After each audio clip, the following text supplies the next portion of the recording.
It was so nice to revisit the world of Coyote Sunrise and Coyote Lost and Found. Coyote is such a great character. She embodies the known and unknown of middle graders.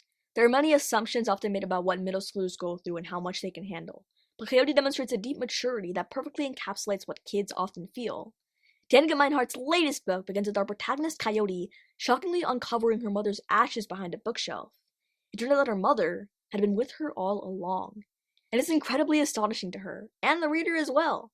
But that's not all. It turns out that her mom had written down in detail where she wanted her ashes to be spread. Coyote's dad, Rodeo, had put it off for so long, but now, especially with Coyote making this discovery, the time was finally right. The only problem? Coyote realizes that she had donated the book with the directions for where her mom wanted her ashes to be spread over a year ago. So Coyote and her dad, with friends old and new, set out to find the missing book. The only problem? Only Coyote actually knows why they're taking the trip. She sells it as a little adventure that her mom wanted them to go on. So Coyote is not sharing everything, and she's holding on to secrets. They'll reveal themselves as the story unfolds, but all I gotta say is that there are twists, there are turns, there are deep emotions in Lost and Found.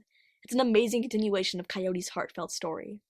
And the author, Dan, does an excellent job weaving deep emotions and topics into Lost and Found.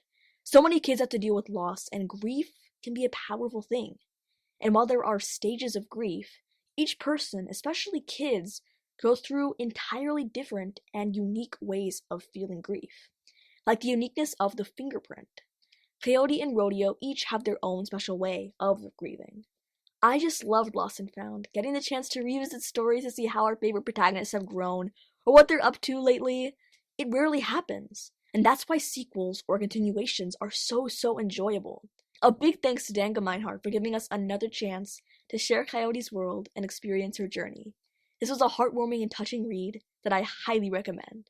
And a huge thanks to Dan Gemeinhart for giving us another chance to share Coyote's world and experience her journey.